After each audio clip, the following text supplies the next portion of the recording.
Shri Guru Charana Kamalebhyo Namaha. Maitreya Muni says to Dhruva Mahārāja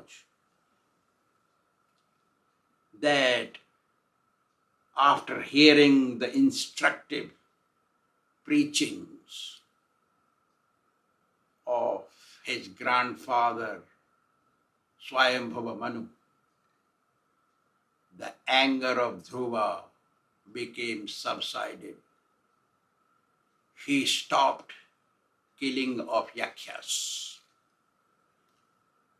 When Kubera, the treasurer of heaven and the king of yakshas, found that Dhruva's anger is finished and he stopped killing his citizen yakshas, he reached near Dhruva and said, "O Dhruva, you have stopped killing of yakshas. I am very happy with that. O Dhruva, neither you killed the yakshas nor yakshas killed your brother.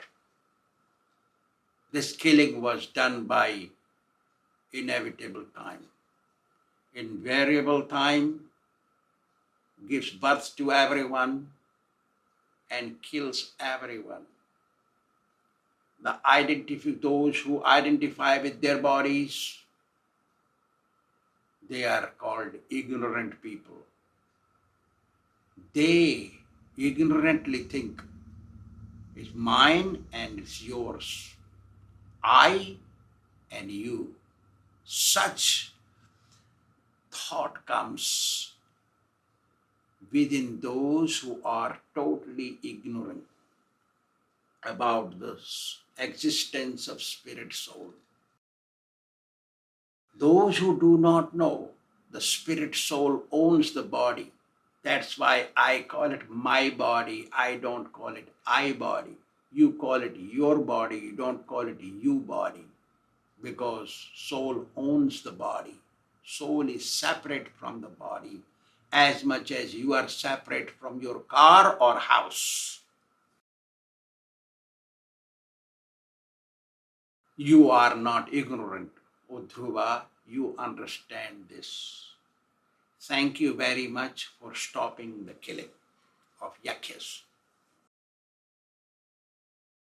Now you can go to your place, your kingdom,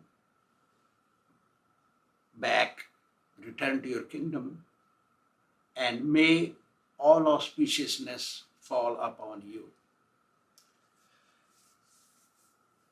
You have already mitigated your connection to this world because you are engaged in performing devotional service and chanting of the holy name. Hare Kṛṣṇa, Kṛṣṇa Kṛṣṇa, Hare Hare, Hare Rama, Rama Rama, Hare Hare. This mantra is meant for Kali Yuga, but it was existing in Satyuga. When creation takes place, everything at once comes to exist. All mantras, all facilities, earth, water, fire, air, ether, and subtle and gross manifestation. Everything. All creation, total creation at once came. Not that in Kali Yuga, this Hare Kṛṣṇa Mahamantra was created. No. It is meant for this age. That was decided by destiny. It is repeated by Chaitanya Mahaprabhu, and it's for Kali Yuga to mitigate one's sins. So, Kubera told Dhruva, you carry on with your devotional service and chanting of japa of Hare Kṛṣṇa Mahamantra in your kingdom. There is only one God, and his name is Kṛṣṇa. And he is beyond the three modes of material nature. goodness, passion, and ignorance cannot touch him. Those who go beyond these three modes, they understand him. Those who surrender unto him, they pierce these three modes and go above. That's what it meant. His lotus feet are the only ones should we meditate upon. His names are the only ones supposed to be chanted to obtain liberation. I've heard you always concentrate on the Supreme Lord. Therefore, you are able to obtain a boon from me. See? Devotees are loved by demigods. That's what it means. What to speak of this world? Kali Yuga, devotees are misunderstood. They don't love because they are controlled with their dirty mind. But the demigods are not controlled by their dirty mind. They love the pure devotees. So, Kubera says, you are eligible to ask me a boon. Please ask me. Maitreya Muni says, hearing such word of Kubera, that king of Yaksha, treasurer of heaven, Dhruva Mahārāja became very pleased and asked him, okay, you want to give me one boon? Devotee don't ask anybody anything. That is devotee. But for serving Kṛṣṇa, we may ask something to somebody. Because that is service. We are engaging those people to serve the Lord through us. We are not asking anybody for ourselves. We ask to serve the Lord so they get the benefit. They are all ignorant. Those who are not pure devotees, they are still ignorant. They may be chanting Hare Krishna, but as long as they have divided intelligence, some to God and some to this world, they are interested in sense gratification, they are still have dirty mind. So he said, Dhruva asked, please give me a boon. So I remain in the thoughts, constant thought of Lord Kṛṣṇa. Lord Kṛṣṇa never go from my mind. If somebody asked me, what kind of boon do I want? If I'm not pure devotee, I don't know what I will ask. We give me pleasure or heaven or maybe release from my pains of the body because I'm getting old. So many sicknesses can come. Please stop my sicknesses so I can chant more. See what Dhruva asked. He asked pure devotional service. He asked constant thought of Kṛṣṇa. He asked, no, Kṛṣṇa should not go from my thoughts. He asked, there should be no break from thinking of Kṛṣṇa. Just imagine, we should be like that. Our devotion should be that way. So, Kubera rewarded this. Okay, you will never forget Kṛṣṇa. All the time you will think about Kṛṣṇa. Always you will be in thoughts of Kṛṣṇa. Kṛṣṇa will never go away from your thought. Saying this, Kubera disappeared from him. And Dhruva Mahārāja returned to his kingdom and performed great sacrifices with remuneration. Without remuneration, one cannot perform fire sacrifices. When you perform fire sacrifice, there must be charity, food distribution and dakshina. Prasadam distribution to anyone who come, and dakshina means remuneration, offering gift of cash, like that. So, Dhruva Mahārāja performed great sacrifices with remuneration. By nature, Dhruva Mahārāja was filled with all good qualities. There were no bad qualities. He would serve the pure Brahmins. He would respect them and honor them and give them, satisfy them in every possible way. He would also help those who are in difficulties. This is the quality of devotee. First is Brahmins, pure Brahmins, not beedi smokers or tea drinkers. No. They are also vegetarians, but they didn't drink tea or smoke a beedi or a cigarette. They were respected. Maybe once in a while we can give because they may be miserable.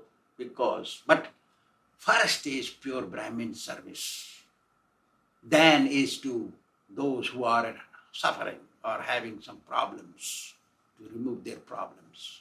So because Dhruva was doing this, whole kingdom, everyone, all citizens loved him as much as they would love their honest father. Dhruva Mahārāja enjoyed his family life to become free from good karma and perform great sacrifices with remunerations to become free from bad karma. Consequences of good deeds bring good karma.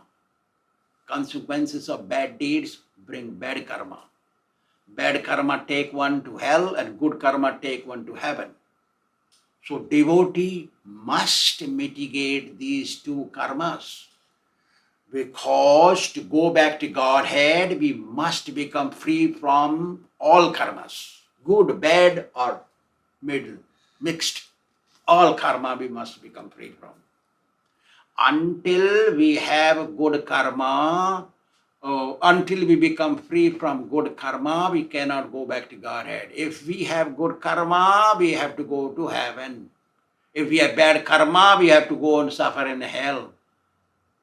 Therefore, Dhruva Mahārāja became free from these two karmas and ruled the kingdom for 36,000 years. He kept all his senses under his control and fulfilled all his desires of religiosity, economic development, and sense gratification. Trivargika. Because any desires you have and you die, you come back here to enjoy again. It's like that. Then he coronated his son, transferred his kingdom to his son Utkala, and went to Himalaya, Badrinath, Badrikāśramam, where Lord Narayana and Narayana are performing austerities. This is Satya Yuga. This is going on in Satya Yuga. He would take there in Badrikāśramam, he would take his bath in Mandakini, Ganges. Bhīmasen later on, in Dwapara Yuga, Bhīmasen lifted a big piece of stone and kept it there. It's still there. We can see even now, 5,000 years later. Ganges is very sharply, very clean, crystal clear water, moves very swiftly. That Ganges, he would take bath. And keeping his senses under control through pranayam, he would worship the Supreme Lord.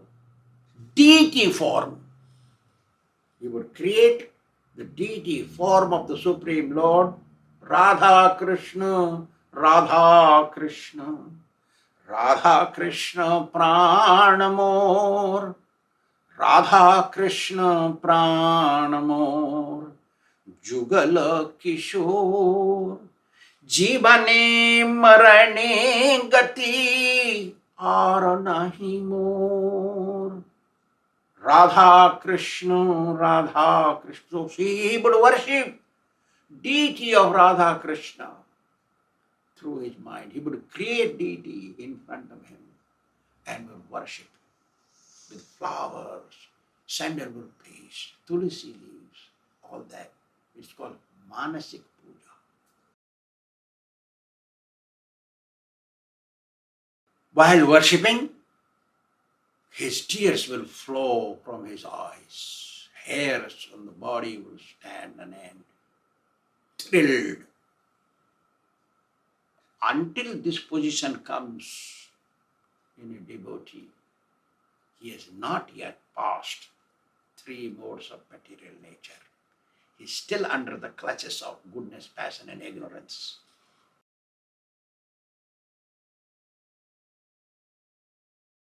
Melted heart.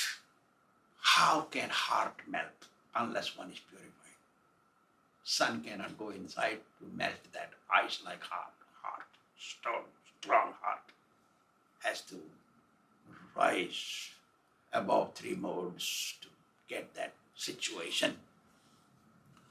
While worshipping, and this situation, bhavik situation, emotional situation, spiritual emotions, Dhruva would forget himself, his body, and everything else around him.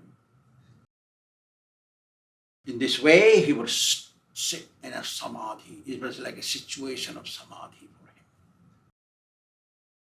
At that time, in due course of time, while worshipping, at that time, a Vimana, celestial aeroplane, which has no sound, does not run with a petrol, descended from the spiritual world. The brightness of Vimana was very nice, beautiful, soothing, like a full moon, illuminating all directions. In that, two personalities possessing four arms, holding club in their hand, were there. Seeing four-armed two personalities inside, in the Vimana, a bright Vimana, Dhruva Mahārāja thought about them to be the messengers of God. He stood up with respect, showing respect. When some respectable person is seen, you immediately stand up from your place. That is the law of spiritual life. So he stood up, but he did not know how to behave with them. Therefore, he folded his hands, put his head down. Seeing Dhruva absorbed in the thoughts of Lord Kṛṣṇa, and seeing him showing respect with bowed head and folded hands, these two messengers reached near Dhruva and told him smilingly, with pleasing mood, they were smiling while telling. Their names were Nanda and Sunanda. So they said to Dhruva, "O Dhruva, may all auspiciousness be with you. Please listen to our words very carefully. You have conquered the Supreme Lord by your austerities, even in the age of 5, which nobody could do. It was impossible. Lord himself sent us with this Vimana to take you there. We are his servants. We came here to serve you, to take you there. You have conquered the spiritual world, Vaikuntha, which very difficult to be conquered even by sages, but to speak of normal people. We are taking to a place, we are taking to that place around whom 7 sages and all the planets circumambulate, move around, circumambulate. That is the decision of the Lord. You have to go there. All the sun, moon, planets and stars, they circumambulate. 7 sages, every day you can see. If I'm near you at night and sky is clean, I will show you how 7 sages are circumambulating Dhruva planet. Please come with us and you live there. We're taking you there to live there. Even your forefathers could not reach there.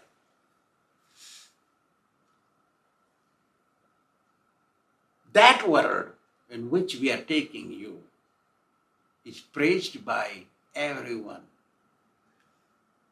This Vimana is for you, and Lord has Himself sent it and told us to bring you there. You are qualified to sit in it. Please come. Hearing this, Maitreya Muni says, Dhruva Mahārāja became very pleased, satisfied, and went to take his bath first. After taking his clean bath, he did his daily sadhana, regulated worship, puja to the Supreme Lord. And after worshipping, after his daily service, he wore royal-like garments, ornaments, because he was a king, and paid his respects to all those sages who were present there, and saw death personified, mrityu personification, death, in front of him. And he put his foot to climb up the Vimana, the palanquin, brought by these 2 messengers, Nanda and Sunanda. Devotee, when he becomes fully pure, steps over the head of death personified and goes to Vimana to go back to Godhead. Devotee immediately goes back to Godhead. There is no time to waste. While Dhruva was going, the demigods from heaven showered flowers and beat their kettle drums, music, nice music for pleasure, and very happy. While Dhruva was going back to Godhead, he thought about his mother, Suniti. Suniti was his mother. She was also pure devotee, very devotee, great devotee. She was the one who guided him to Dhruva to go and worship the Supreme Lord, meditate on Him like that. So he thought about his helpless mother. As he was thinking, Nanda and Sunanda found out and told him. Even demigods can understand what is going on inside one's heart, what to speak of the messengers of God who live in the spiritual world. They understood what is going on. So they said to Dhruva, "Oh Dhruva, don't worry about your mother. Your mother is going ahead of you. Look." They showed it to him. A Vimana going ahead of him, another Vimana. Every pure devotee gets one Vimana, different from others, because there may be many pure devotees who may be dying in a day. We don't know. So every individual pure devotee gets one individual Vimana. That's what it means. So mother's Vimana, palanquin, celestial palanquin of the spiritual world, going ahead of him. It means mother is going before him. See?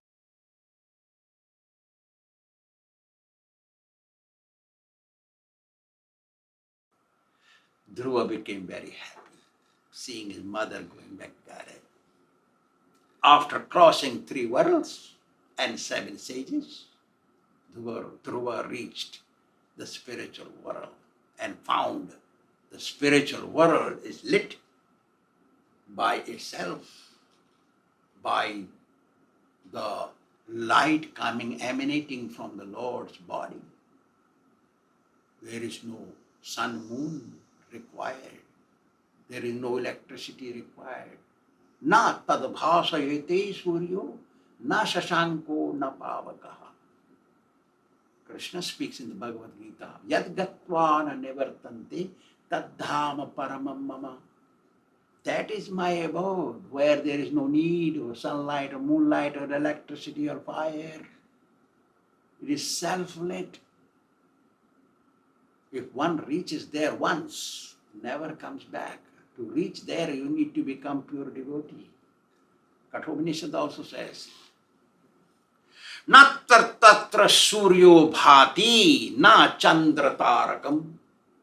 Na tatra suryo bhati, na chandra tarakam. Same thing in Bhagavad Gita.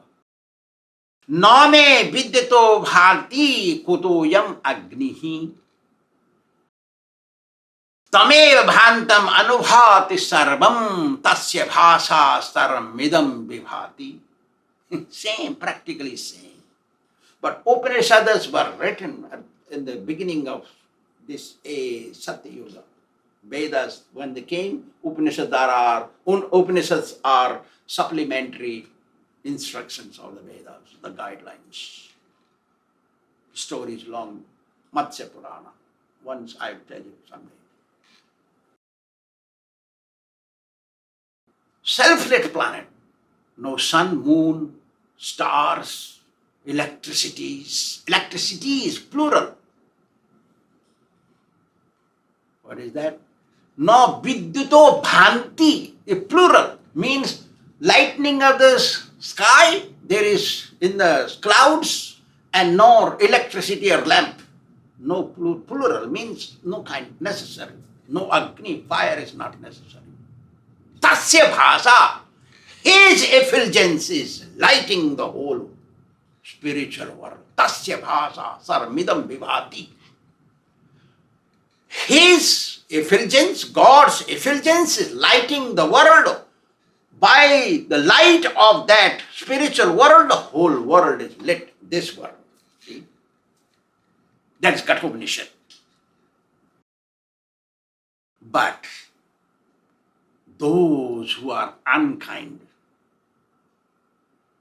towards other living entities, they don't go there. Those who are merciless, hard-hearted, contaminated mind, duplicitous, showboats, cheaters, bluffers, rogues, wicked, heretics, they don't go there. They are not qualified to, they are not eligible to go there. Those who are purified and merciful towards other creatures, they are called saintly. They are able to perform rigorous devotional service and become eligible to go back to Godhead. Only pure devotees are allowed there. That's what it means.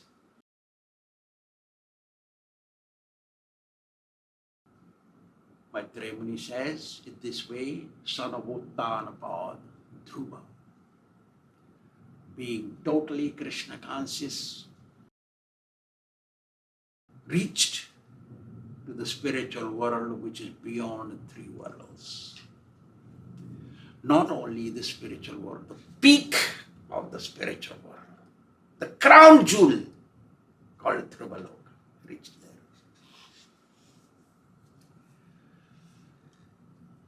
Observing such great glories of Dhruva, Narad Muni, who holds the tambura, veena in his hands, reached to Prachetas, who were performing fire sacrifice reached to the festival and fire sacrifice arena of Prachetas and sang 3 verses with Veena, the tambura. With great pleasure, he sang 3 slokas. Let me sing it to you. Nunam sunithe patidevatayaas tapa prabhavasya sutasya tam gatim društvavi upayanapi vedavadino nevadhigantum prahavanti kim rupa. 1 verse. The second verse. Yah panchavarsho gurudaravakshareir भिन्नेन यातो हृदयेन दूयता बने मदादेश करोजितं प्रभुं जिगाम तद्भक्त गुणैर्पराजितः. Second verse. Third verse. 3 verses he sang. Third verse. यक्षत्र बंधुर्भुवि तस्याधिरूढम् अन्वारु रुखेदपि वर्षपूगे षट्पञ्च वर्षो यदहोभिरल्पै प्रसाद्य वैकुण्ठवापतत्पदम्. How nicely he sang these verses with the veena, because these verses are poetic, poem, composed as poems. He says, Narada Muni says, "O assembled people, please listen to me. The son of Suniti, Dhruva, has reached such a abode through his honest austerity, rigorous austerity. That abode which is not even obtainable to the sages so easily. What to speak of those kings? But everybody should endeavor to obtain. Maybe we will obtain, we don't know. But we have to be serious.